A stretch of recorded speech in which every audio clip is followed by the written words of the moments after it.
Hi, my name's Denny, and my partner's Jack, and we worked on helping LLMs draw SVGs with reinforcement learning.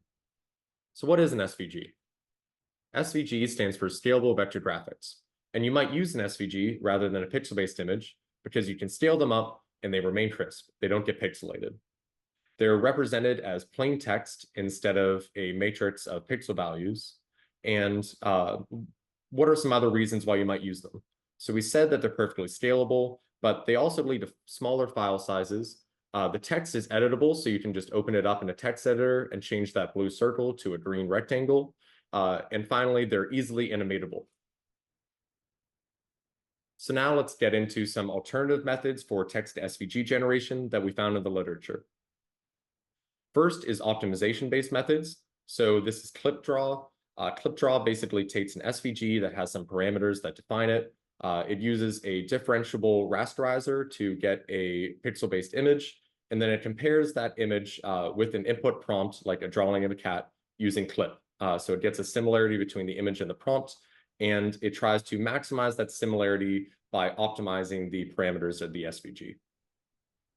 The second method is diffusion-based methods, text-to-image diffusion-based methods. And as you can see here, they compare 3 of them to ClipDraw.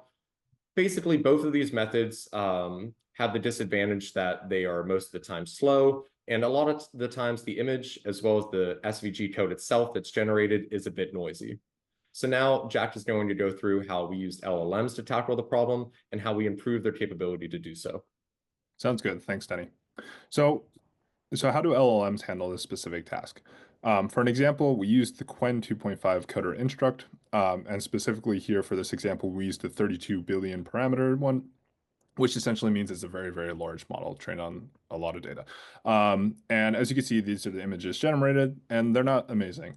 And you're probably looking at the bottom right one, you're like, well, maybe this one's kind of close. When you actually read the prompt, though, it says purple forest at dusk, this SVG generated is during the day, so obviously you can see there's like a slight semantic mismatch going on there. So what exactly are we looking for when fine-tuning our own model? Well, we want to have a model that's able to fit on consumer-grade hardware, specifically a 4090. We also want to have better image and text alignment. We want to have a more aesthetic image, and we want to be able to generate valid SVGs every single time. So what exactly did we do? So we selected a 4 times smaller model. So using the one that we showed earlier, except we used the 7 billion parameter one. We also had added GRPO and LoRa. And LoRa essentially allows us to train less than 1% of the total amount of weights in our LLM and achieve results matching that of full fine-tuning. We also had question-based rewards, comparison-based rewards, and format-based rewards. So now let's jump into the actual GRPO formula. So as you can see, we have the objective function labeled there. We have the expectation, which is the surrogate loss over the question's distribution. We have the policy ratio, which is the ratio between 2 policies, where the numerator is the current policy weights represented by pi theta that generate an output O of I when given a prompt Q. The denominator is the same, but with the policy weights from the previous step. We also have the advantage function, which compares the current action's reward against all other rewards for every action in the current state. We also have the min term, which is there precisely to keep any single policy update step from running away when the policy ratio gets too far from 1. We also have clip, which makes sure that the policy ratio falls between 1 minus epsilon and 1 plus epsilon. And finally, we have our penalty, which is our regularization term that penalizes the model weights from straying too far from the initial model weights pi reference. And now let's look at our overall reward function. So as you can see, if an SVG is formatted correctly, we give it a score of 0.2, a reward of 0.2. And then for the next part, we have 2 parameters. We have A and S, A being the visual question accuracy, which is a fraction of the questions answered correctly, and S being our aesthetic image similarity. From there, we take the harmonic mean, we multiply them by 0.8, and we return an overall reward between 0 and 1. All right, so let's jump into how we calculate the visual question accuracy. First, we need to understand the problem of visual question answering. So when given a visual or an image and a question about that image, we want our model to answer the question with the context of the image. So you might have done this already with ChatGPT. You can upload an image, you can ask questions about it, but we didn't want to use what ChatGPT uses, which is GPT-4v. We wanted to use something that we could run locally. So we chose Mini CPM from Hugging Face. Mini CPM is a small language model that we can run locally, and it achieved roughly the same performance as GPT-4v. So how do we use that model? Basically, given an input prompt, a purple forest at dusk, we can feed that through our LLM. Our LLM generates SVG code that we can then make into an image. We also made a few questions that are relevant to the prompt, like what is the main setting, a forest? Is there anything purple in the image? The answer should be yes. We can feed each one of these questions one by one, along with the output image from the LLM through Mini CPM. And if all the answers are correct, then we would get a VQA question-based reward of 3 out of 3. Early on in the training, we ran into the problem of reward hacking. So given a prompt, a purple forest at dusk, when we fed it through the LLM, it was learning that it could just output a random image with relevant text from the prompt, and it would get a perfect score. So we thought about how to fix that, and the most simple solution actually worked really well, so we went with that. And in our minds, the most simple solution is just to add a static question. Is there text in the image? And the ground truth answer is no. If Mini CPM answers that there is text in the image, we heavily penalize the LLM for adding text to the image by giving it a 0 VQA score. If there isn't, then we just proceed like normal. Now, Jack will explain how we ranked the aestheticness of our images. Thanks, Denny. So obviously aesthetics are highly subjective. They vary from person to person. So how exactly can we make it so that our model can actually interpret what is an aesthetic image versus what isn't? So as you see on the left-hand side, we have our text prompt, a snowy plain. On the bottom, the bottommost image represents our aesthetic reference image that we selected, and we picked it because it looks nice and it represents the prompt.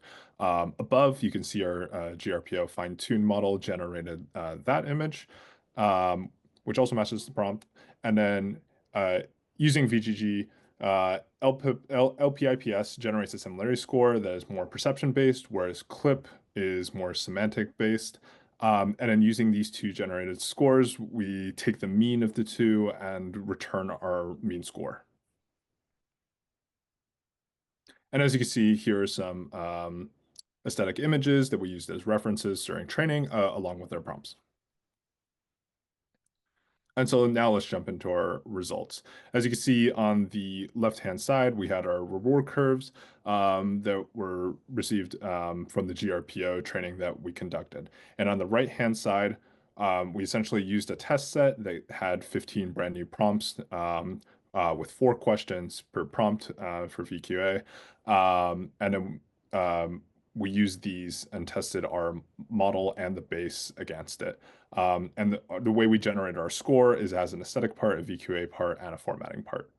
So as you can see for the base, it got a score of 0.35, which is not great. And then our GRPO had a score of 0.66. So it has a delta of 0.3, which is a significant improvement.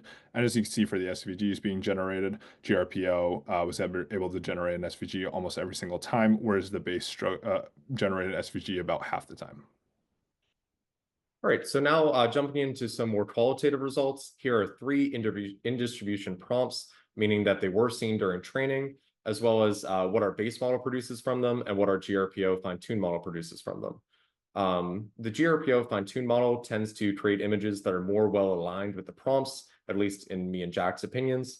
And as a sort of sanity check, the relative scores or rewards are shown in the top left, and for each prompt, they should be relatively higher for the image that is better aligned with the input prompt.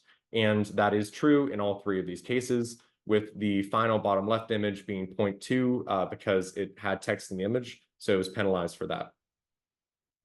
Finally, here's one out of distribution prompt that we tested, a dog.